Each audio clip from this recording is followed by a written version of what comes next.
We'd like to thank you for joining us on this week's edition of our personality discussion program, Hot Seat, on the People's Study, OGTV 25 UHF. My name is Adeshina Anidube. Of course, you know Hot Seat is a program that plays host to high net worth individuals of Nigerian extraction. This program has hosted so many of them, and this moment we have another of such individuals in the house. She is indeed a woman of note, a woman of substance, an epitome of what womanhood stands for. Our guest is president at one time of the Nigerian Philosophical Association, and that was between 1987 and 2002, a professor of African philosophy.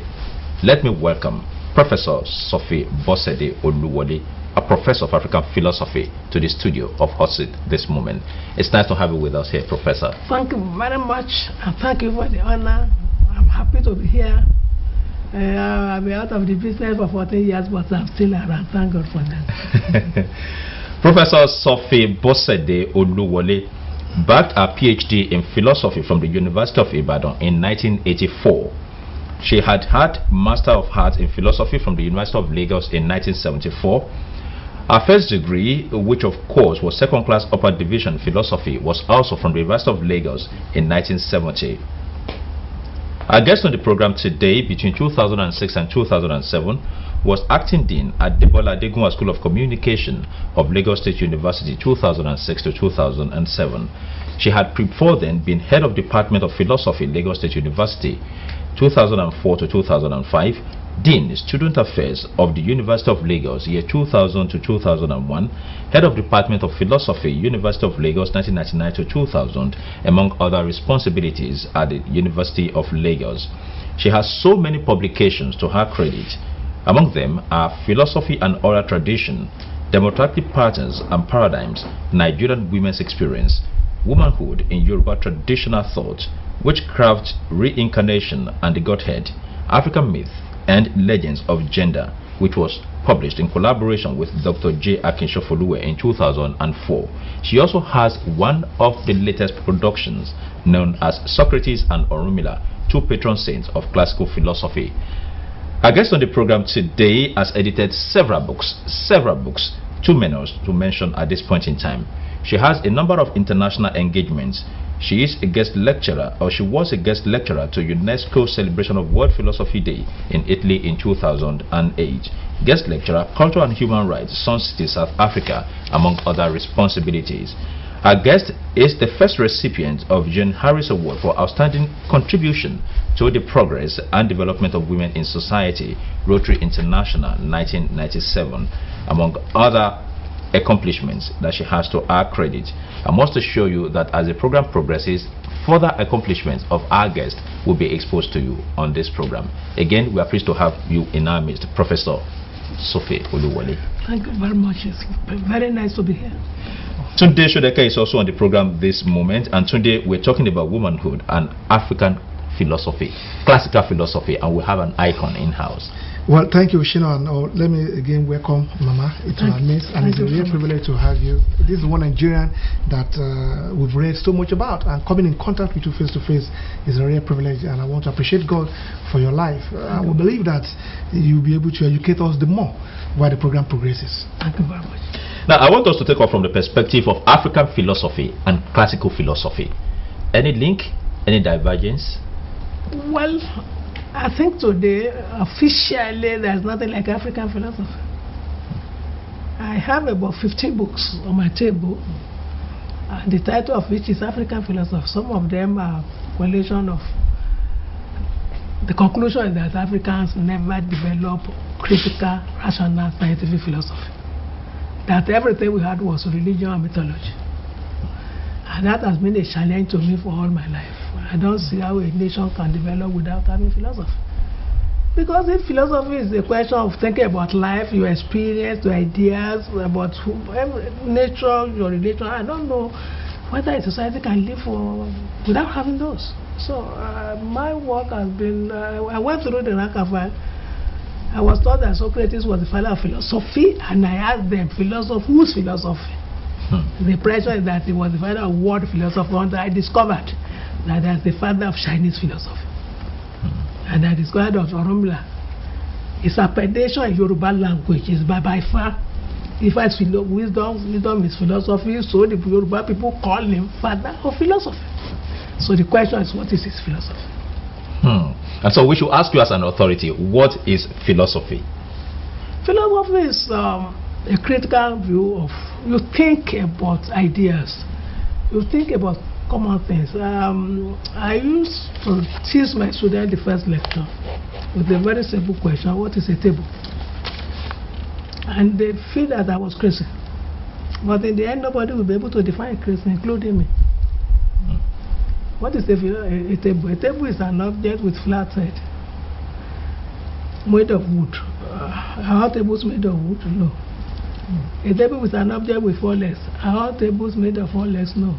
A table is something you can write on. I can write on your back. Are you a table? No.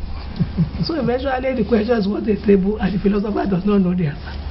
That is philosophy. You put yourself to the point that any answer you give is subject to correction.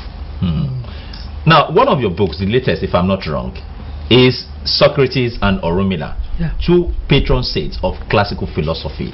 I really want you to take us into this. This is quite heartwarming. Thank you. When I say classical philosophy, that is where the problem is. When philosophy started, according to what we were taught in school, it started in Greece. And one of the greatest names was Plato. Plato actually was not the philosopher, Socrates was the philosopher. But Socrates did not write anything. Plato was the student, so he tried to document what his master said. And one of the most important books he read was The Republic. The Republic has something on religion, something on science, on physics, on chemistry, on democracy. So, in those days, philosophy is the study of everything, of nature, of human beings, of relationship, of religion, of theology. Until in the Middle Ages, when we thought that it was too big, you have to break it down to units. So every other discipline emerged from philosophy. But before the emergence of contemporary philosophy, everything we did was classical philosophy. Knowledge was philosophy, philosophy was knowledge. Physics was knowledge. As a matter of fact, my former VC told me that he went to university in Britain and he did physics, but there's no department of physics. The department is department of natural philosophy. So, if we are talking of classical philosophy, where every knowledge went to one discipline, that's what I call classical philosophy. And Socrates produced one. My discovery was Orunmila produced one. When you look at IFA, you find geography, there, sociology, there, democracy, mathematics, law, science, physics, chemistry, and electricity in IFA oral corpus, which has always been treated as a scripture. IFA is religion of the Yoruba people. And that is the challenge. IFA is religion, but not everything in IFA is religion. I think the late Patrick Pegag put it well. He said IFA is not religion, but contains religion. It is not philosophy, it contains philosophy. It's not science, it contains everything. So you have to go into IFA and pull out what we want from there. And what we are going to pull out is classical philosophy. Now, what were those things that you were able to pull out from IFA? Yes. With Orunmila? What I did was to look at about 100 things that Socrates was supposed to have said. And he didn't say? Well, they said, he didn't write anything. So no empirical evidence? There's evidence. Socrates wrote down something. About 35 dialogues, which he had with Socrates and the others.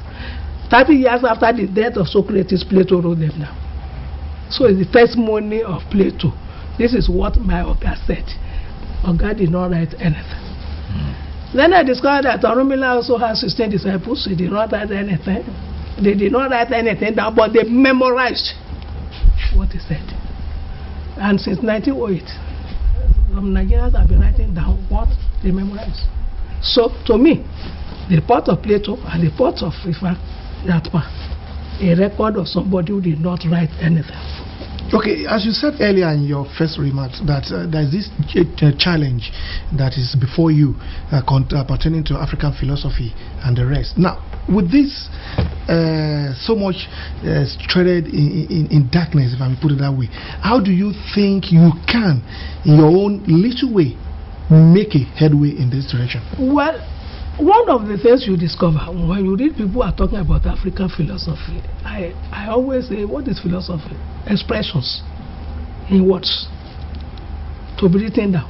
Sometimes you write it, but you don't have to write to think. You think before you write. So if philosophy is thinking, how can you know African philosophy if you don't know what they say?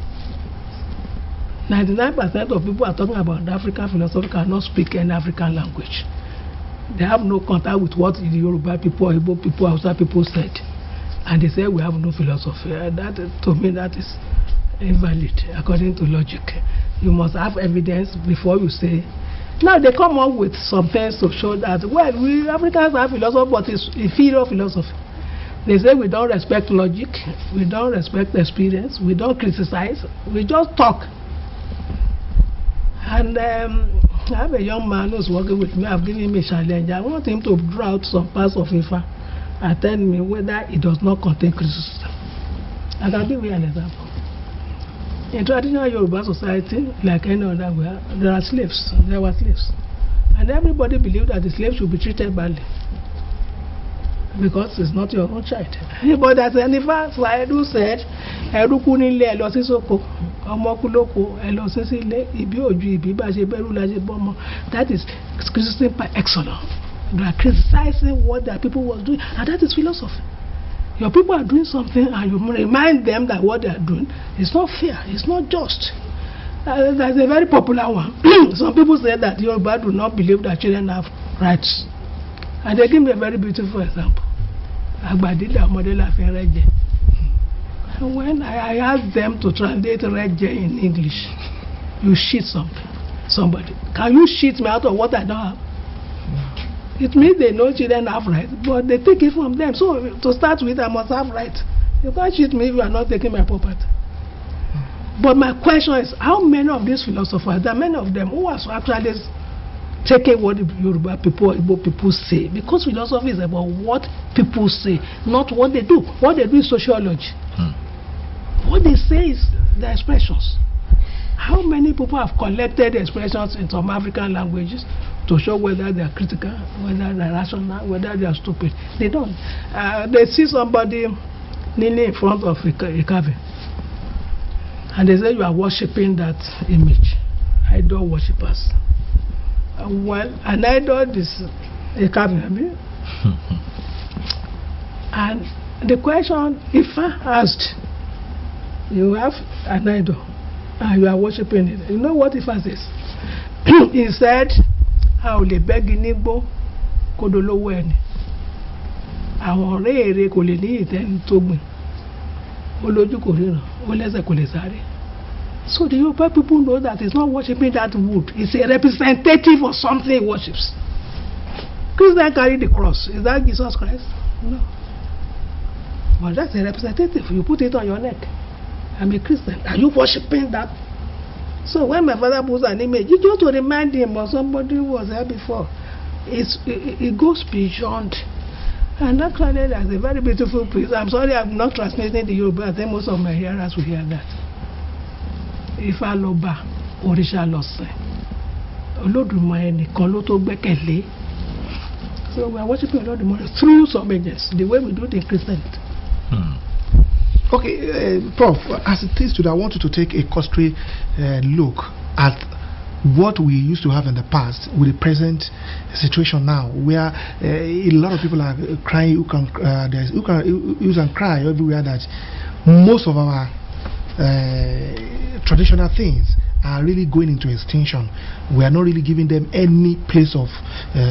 because your tradition has been condemned. I listen to you on television or radio, they say our obnoxious culture. I begin to wonder whether I'm a Yoruba woman. I'm not saying the society is perfect.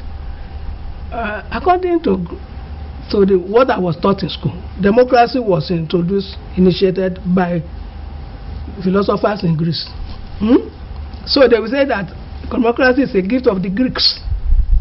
They gave it, then the French people took it up, then the Americans took it up. They were doing democracy. And I could listen to a former head of this country who said democracy is nascent, which means it is new, it is introduced. And I asked them, where do you get this idea? What is democracy? Justice. recognition of fundamental human rights, respect for men and women. In ancient Athens, women were not part of democracy. They have a meeting, a woman cannot be there. In France, the women did not have a right to vote until 1930 something.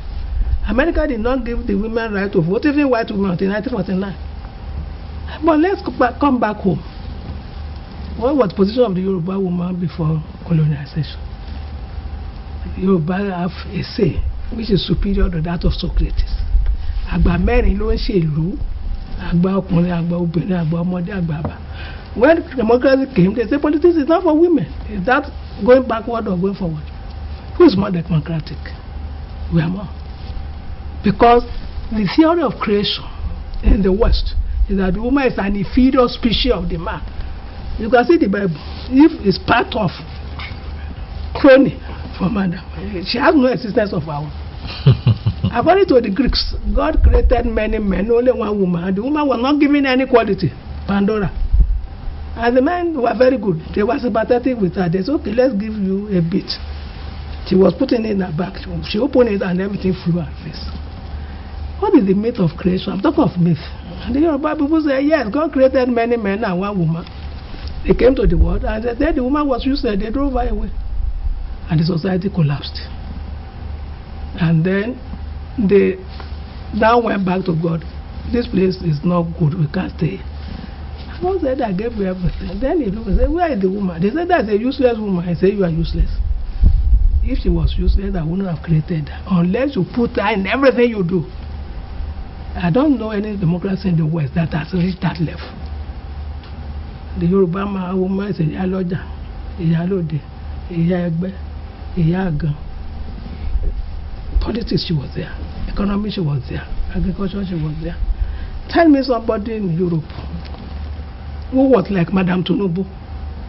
She controlled the economy of Lagos before the white people came. There was no woman like that. There was a case of, I'm talking of Africa now. I mean, now we all know her. She was a queen. She was riding on the horse. She was fighting and killing people. And she became a queen. The only woman who tried it, Joan of Arc, during the crusade. She won the war, but she was killed because she was a witch. We don't kill our women, we honor them. That is why you have people like Oya, whose appellation is obìnrin tó ń ṣíwájú ogun nínú tó ń ṣíwájú ọkọ nínú ogun. The woman who leaves her husband in war. You don't have that in Europe. So as far as I'm concerned, you can only go back to study what our people are doing. We are more civilized. They will challenge me. I'm ready to face them. I have evidence before me that we are more. So where is the place of Christianity and Islam here in all of this? Because a lot of people out there will now begin to think otherwise, that does Christianity and Islam have any place at all? Oh, well, if you look at my postscript in Socrates, according to Paul, the author of the New Testament, women are not supposed to talk in the public. They are supposed to keep quiet. Anything they want to say, they must tell their husband. There is no Christian church until the last 2 decades who will allow a woman to hold an official position in the church. The same thing for the Muslims. But I think that is not the truth. When you see the religious people in Africa, we are there at the shrine. We lead. But I'm happy. You see, what is happening is that we are very dynamic.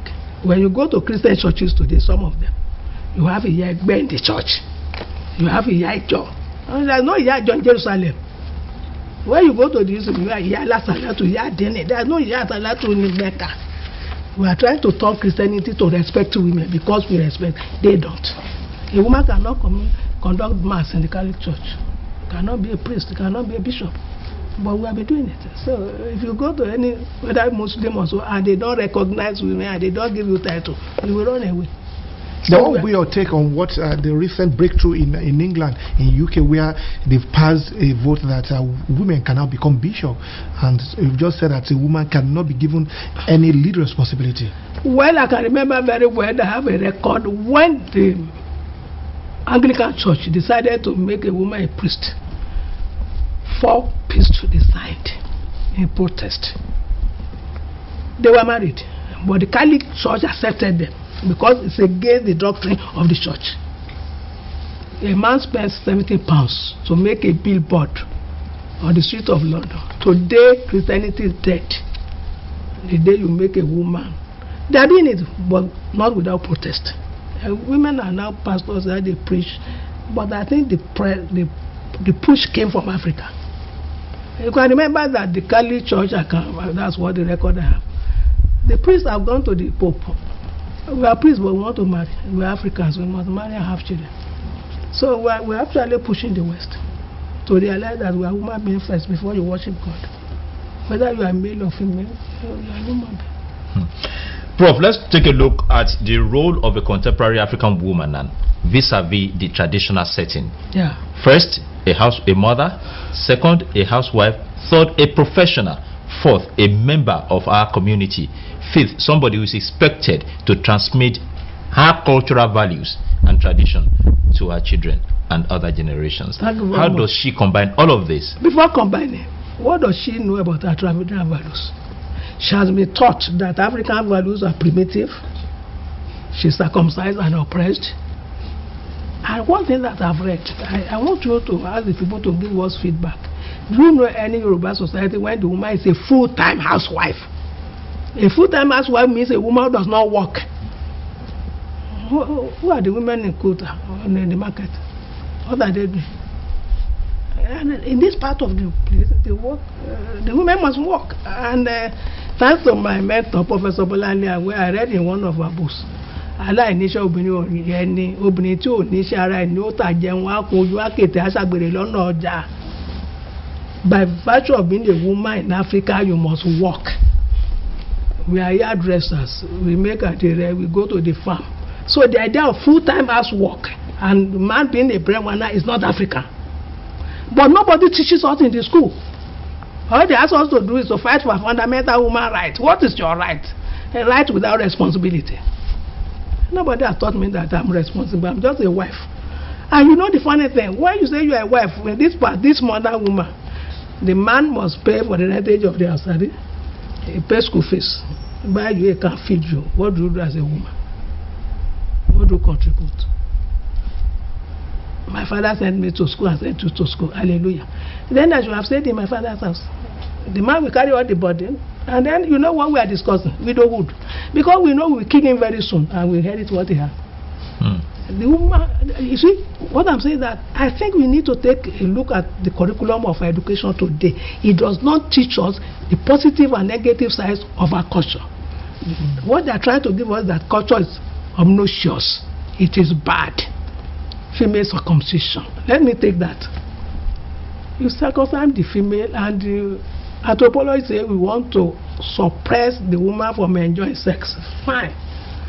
But we circumcise the men also. They say yes, you want to make him virile. Fine. So what do you do today? You stop circumcision because it is primitive. You give your daughter condom to promote promiscuity. That is development. Then the white man does not circumcise the male. But they have told them that they are very liable to infection, cancer, HIV. And why are we not fighting that we should stop circumcision of the man here? If it is against the women, we are still circumcising the men. Doctors are circumcising the men in the hospitals. Am I saying you should circumcise the woman? No. I am asking you, what's the alternative? If you remember on the television, the young girl was going out on date, and the mother said, I hope you are ready. The girl pulled out condom. He said, that's my daughter.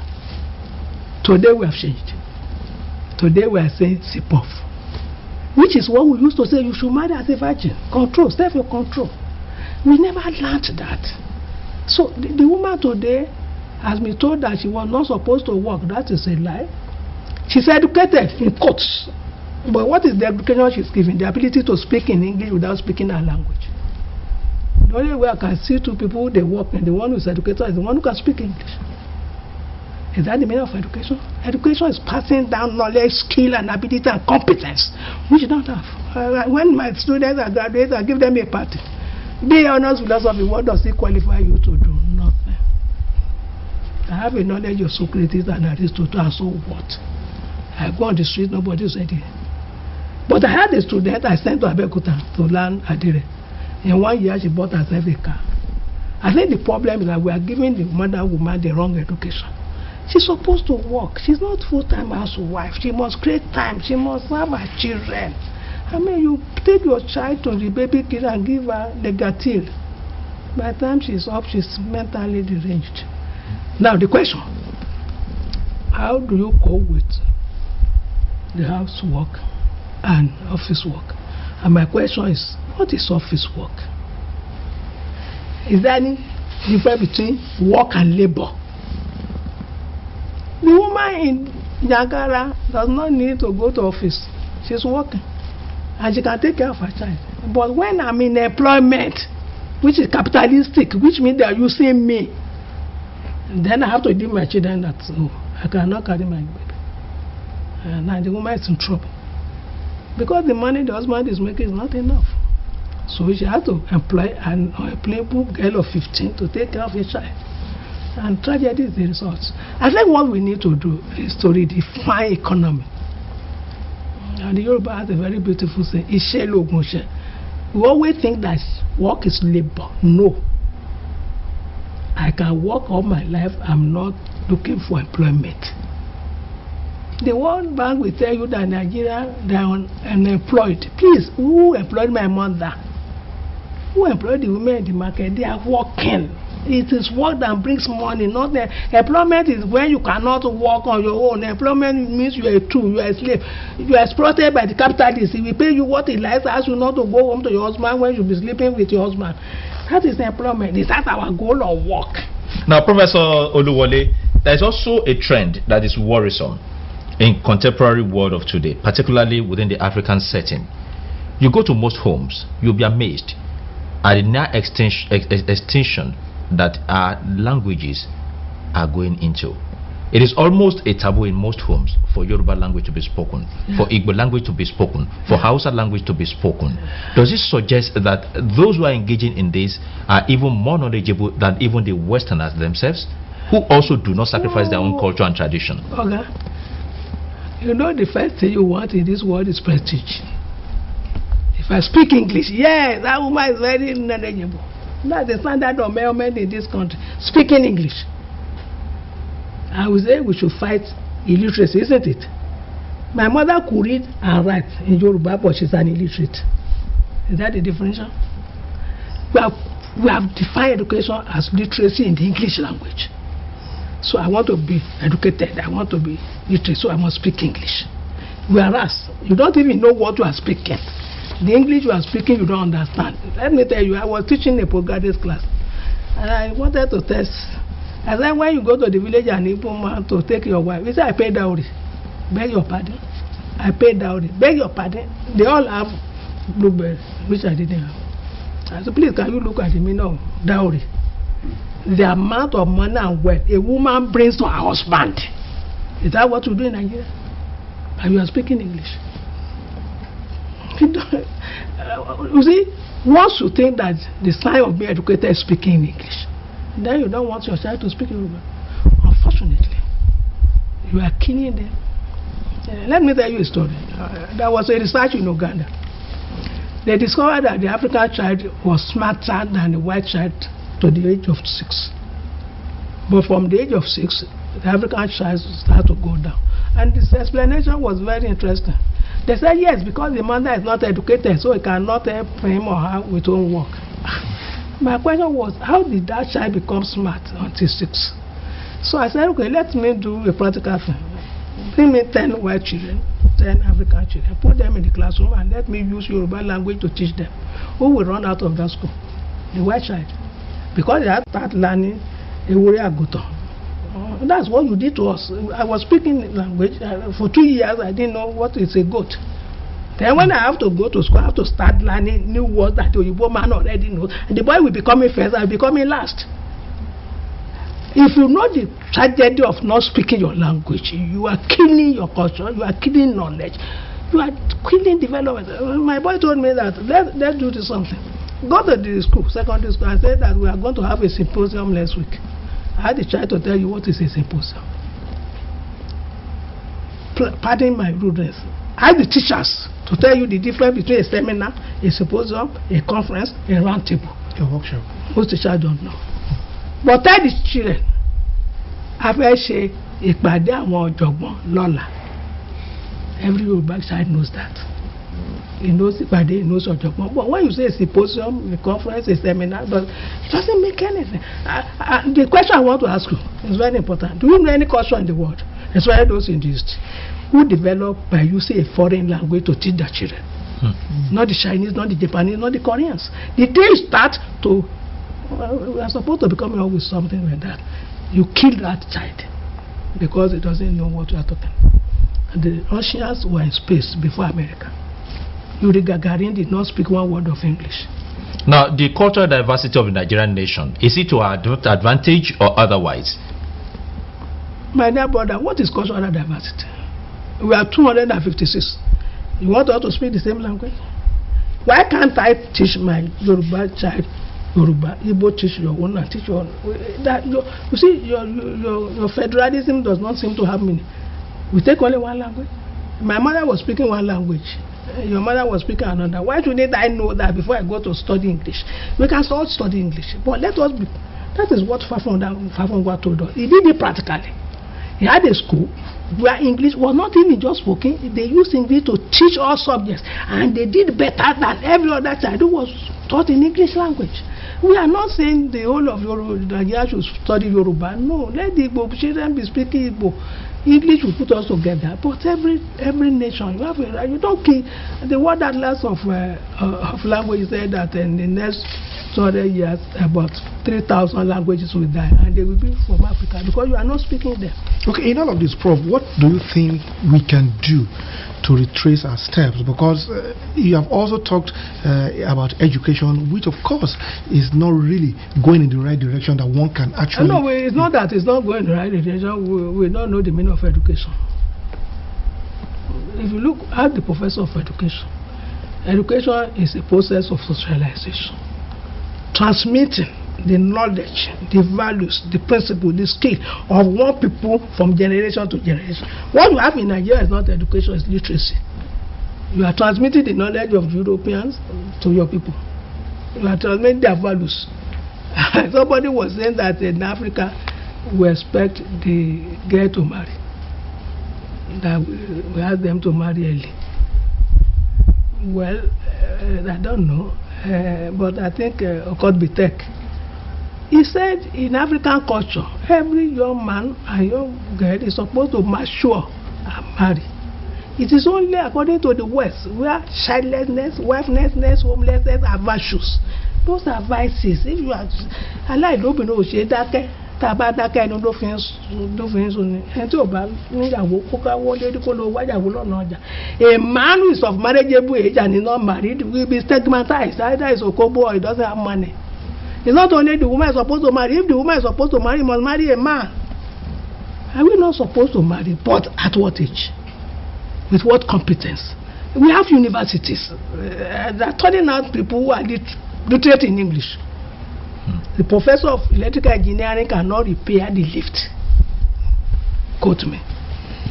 So, what we are trying, people who have theory but no knowledge, who have theory but no skill, theory but they have not developed competence.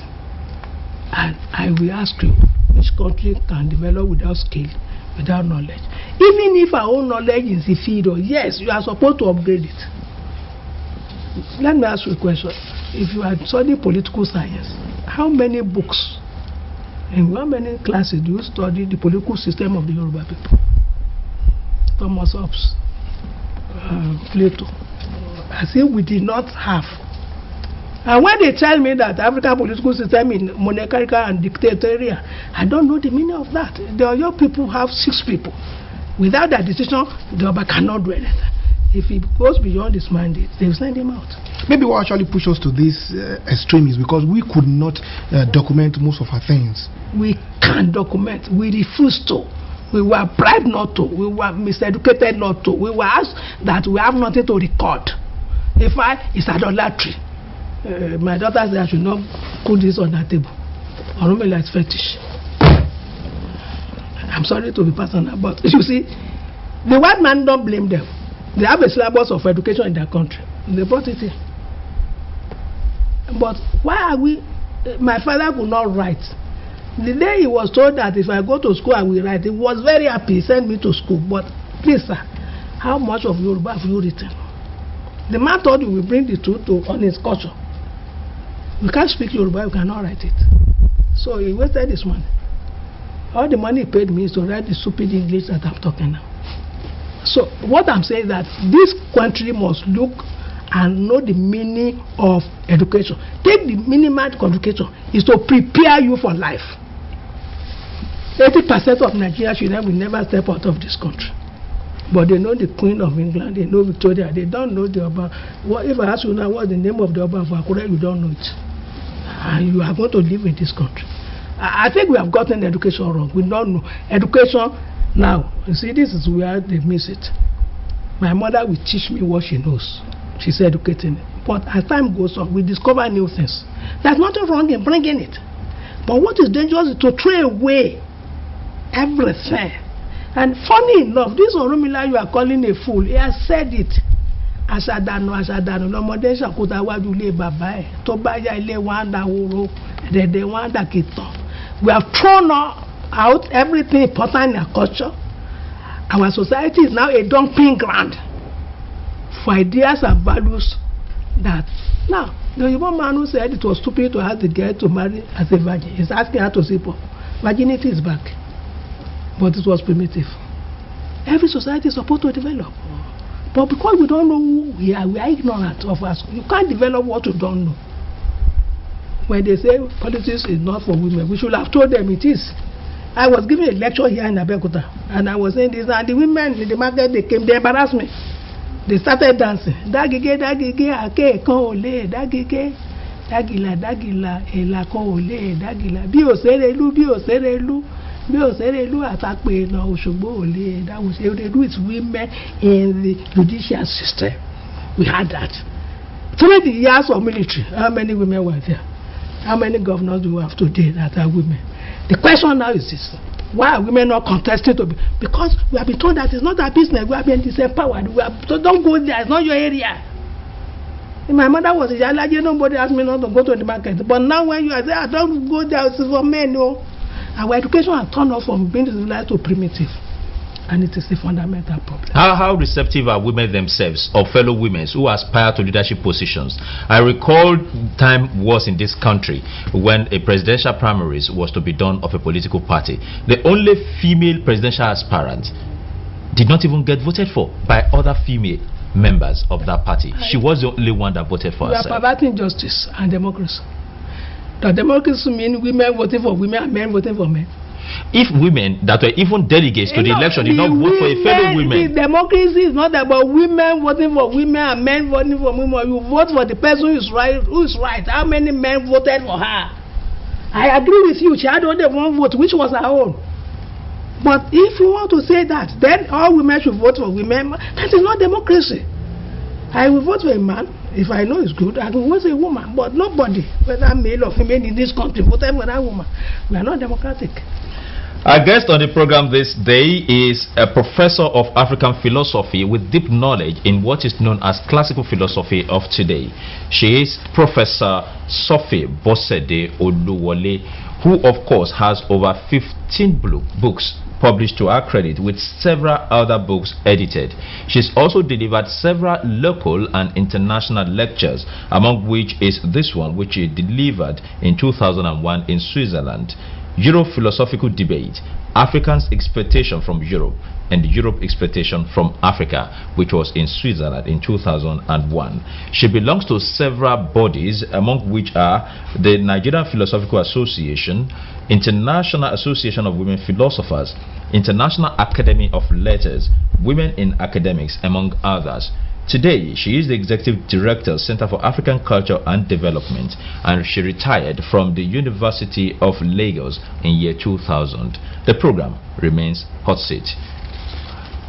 How ready or otherwise are you for international engagement on this latest publication? Socrates and Orunmila, two patron saints of classical philosophy. no doubt there will be so much issue that will be raised on this book. Let me say where I am. I believe in Yoruba. I'm not saying they're perfect. I take some of their principles. If I don't know Yoruba philosophy, what am I taking to the international market? I say I'm a philosopher. I start to talk about Socrates and Aristotle. Then they ask me, what of your own? Sorry, we don't have any.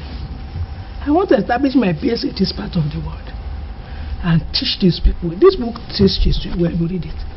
That's Oromila is 100 times better than Socrates. On one note, Socrates believed that philosophy is about knowing absolute. Oromila says nothing is absolute. That is the problem of the West. The West believes that the knowledge they have is absolute. Oromila says no, you cannot absolute, only God. Oromila says, Socrates says it, but they don't practice it. They are the only ones who are telling us that when something is true, it is true. No, the Yoruba will tell you no. It is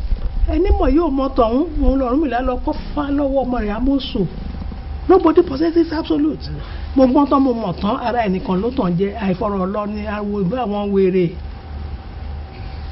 The Yoruba people is telling you that no matter how erudite you are, you must always remember you don't have absolute knowledge, which is the lesson the West is here to learn. They think they have power, they have knowledge, and they must destroy the world unless we listen to them. We were practicing democracy before they came. If you ask me how many ruling houses you have in Ilefe, let me suggest it's 4. How can you have 4 ruling houses? 4. But for your information, the 4 are from one person. Apparently, the first man had 4 wives. The children of each wife have a right to be Oba. So, actually, the ruling houses are female houses. And they rotate it. Number 1, number 2. When number 3 dies, number 4 is supposed to bring a prince. If you bring a prince, the 4 of us will look at it and say, we don't want this one. It will be famous. You go back until we get the one we want. It's acceptable to us. But that's not all. You tell the people in the town. These are the one who impregnated. The society will also vet that candidate. When the society finishes, then we have this religious belief.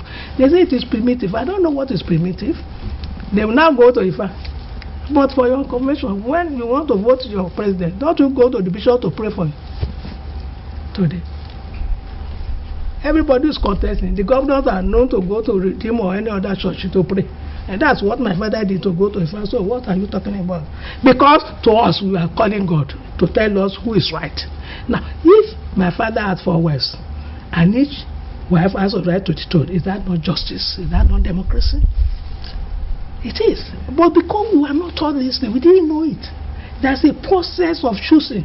Today, when the hooligan comes from America and has stolen money and is a cocaine pusher, he will become a governor. Try it in your village. They say, you don't know his father. It was Amroba, he cannot be over here. But that one, it has no place in Western democracy. Now, of all the chapters in this book, which one is most interesting to you, that you think you really wish to go over and over and over again? Chapter 3. And what does that do? I have about 70 verses. Says what Socrates said.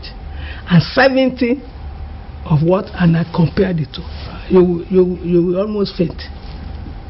Not only what they said. When you look at Socrates, he was born 500 years. He lived 500 years before Jesus Christ. Oromila lived at that time. The father of Socrates was a stonemason. The father of Oromila was a stonemason. The mother of Socrates is virtue. The wife of Oromila is virtue. The 2 of them told us that the most important thing in this world is virtue, knowledge, not money. By the time you look at them, you think maybe Oromila died and reincarnated or so, vice versa, because the 2 of them in life, in speaking, in everything, they are too same, except that Oromila cautioned Socrates. You cannot have absolute knowledge. If you read that chapter alone, I will be satisfied. But for someone like you and maybe a few others in society that are so passionate about African religion, African tradition, and the rest. Now, let me put it to you.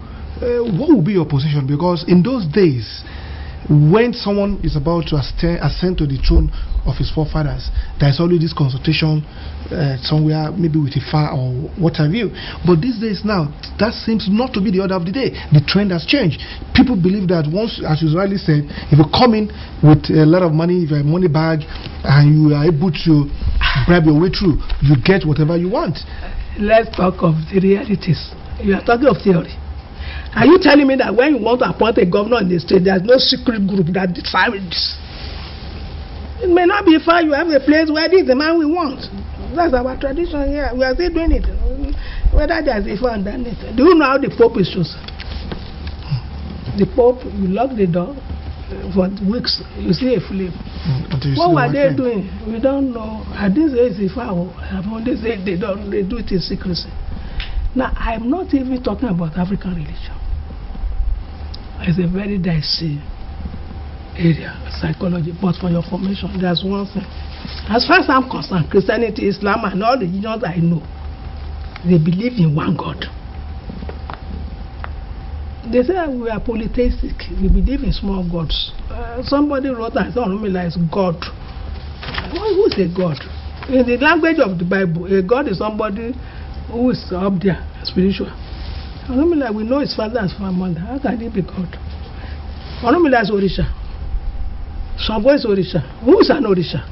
Somebody who has been so blessed and favored that he brought development to a society. So, for the Yoruba people, Jesus is Orisha. Muhammad is Orisha. There are people who made this life worthy. And Jesus himself said, my father. He didn't say it's God. So Orisha is not God. He's an agent. We go through him. And I could not have gone through Jesus Christ because I didn't know his name in my village. If the people who came to my village, Songo brought lightning, Ogun brought technology, if I brought wisdom. Who am I supposed to use? I will now call Moses. Who is Moses? Who is David? We don't have record. You be from your society. Who was the one who made this society better? That's why you have chieftaincy titles. That's why you have heroes and heroines. As I say in my there was a woman in Ghana. The Ashanti people were fighting against the British people. The men were running away. They said, I know you are cowards. She led the war against the British people. She's a hero today, but then she's a deity. She's not a deity. You may dare fire. You may call her. No, you know it's a human being who is worthy of respect. I gave a lecture and somebody said all the things I'm saying about fetish priest. Okay, what is the meaning of fetish? Plato was a priest. He had a shrine. He worshipped there before he teaches mathematics. Orunmila was teaching mathematics. It's a question. You see the problem we are ignorant of our culture. And the result is that there's no culture that is perfect. There are good parts of your culture. But before you can segregate, you must know the culture. We don't know our culture anymore. So we try everything. Even the beautiful part of it, we don't know. So I had to start doing this after my PhD. I wrote my PhD. I wanted to say Yoruba ethical. My professor said if I spend 20 years, I will never have a degree. There's nothing that Yoruba ethics. The Yoruba people have no morality. Are you serious? I can quote it. My proposal was the rational basis of Yoruba ethics. He said Yoruba people have no morality. If you see what Orunmila here, everything about morality is here. Honesty, paying evil with evil, winning they do evil, that's so creative, everything. But the man said there's nothing like Yoruba morality. A professor of philosophy. Prof, what actually inspired you to delve into this terrain? Because this is one area that you rarely find women going into, talking about philosophy. Well, for me in Africa, in Yoruba, my woman is not a disqualification. The Yoruba said, so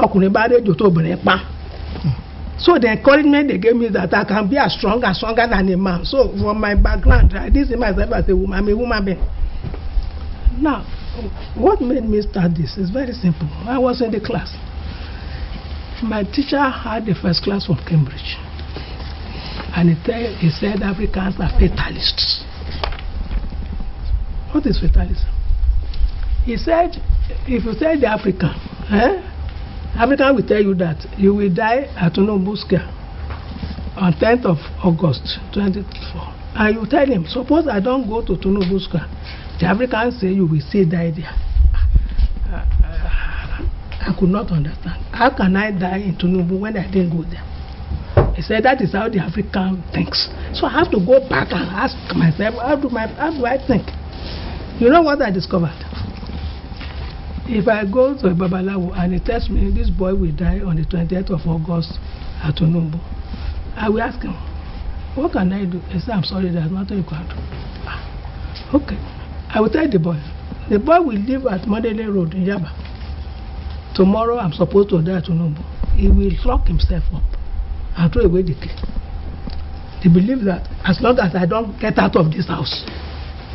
So at about 11 o'clock, the stove is using will blow up. There will be flame in the room. People will come with cutlass. He's unconscious. They put him in the ambulance. They drive him to General Hospital. He dies at Tinubu at 2 o'clock. He has done something about it. So my father is not stupid. He knows that there are some things beyond your control. That's it doesn't mean that even if you are in your room, how can you be in your room and die at Tinubu Square? So I started challenging everything he said about Yoruba. We have no reason, we have no culture, we have no... And so that I have to go back home. And that's what I'm still doing.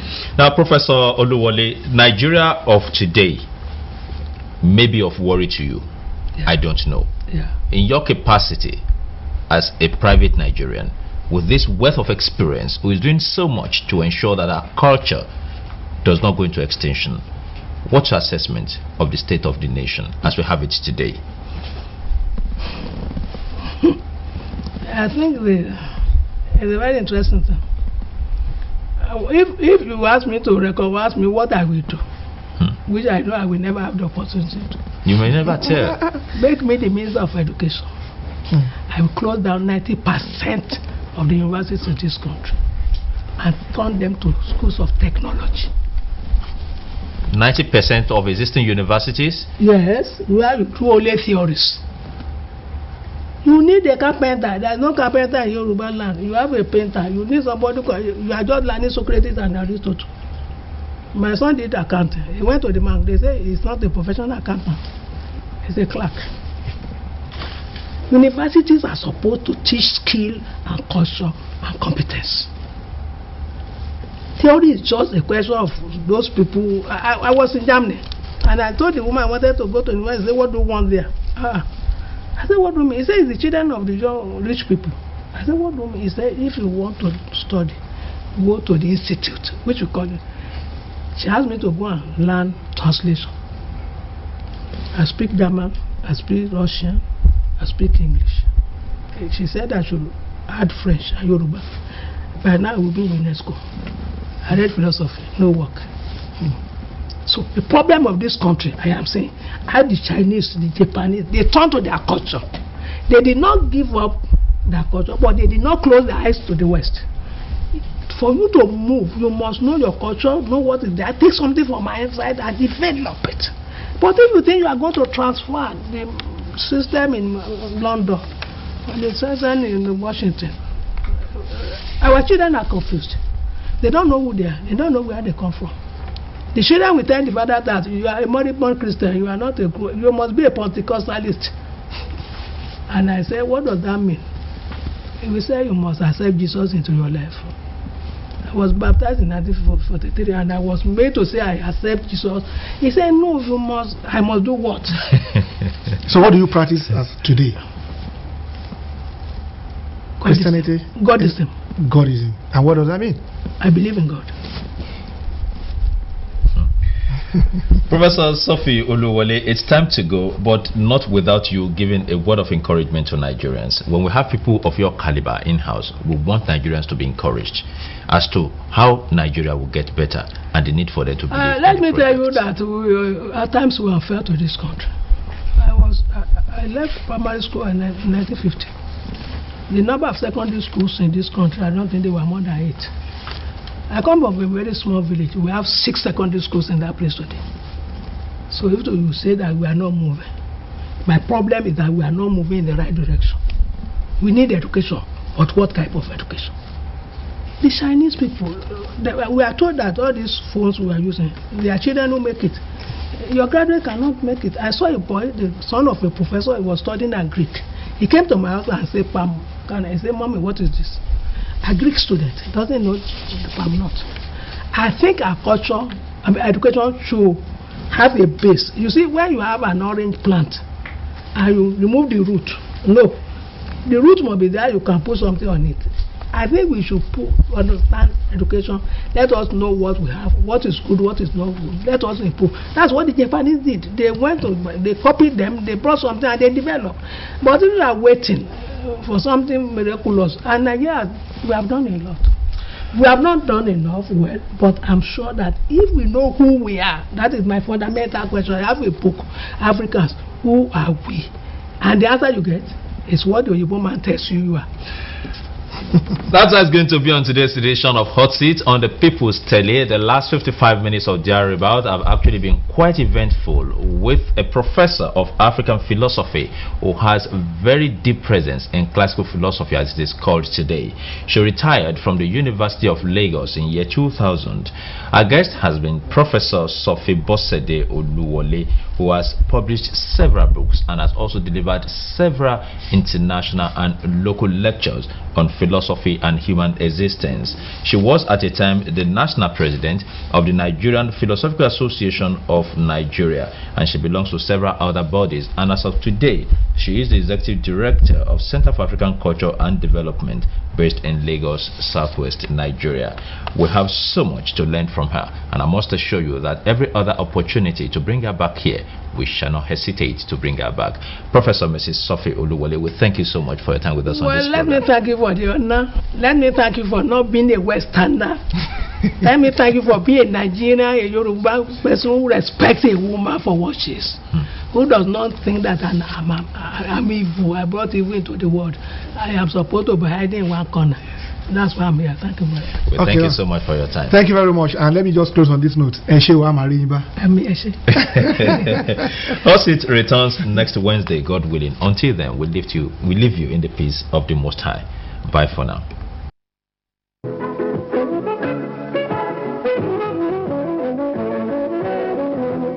Thank you.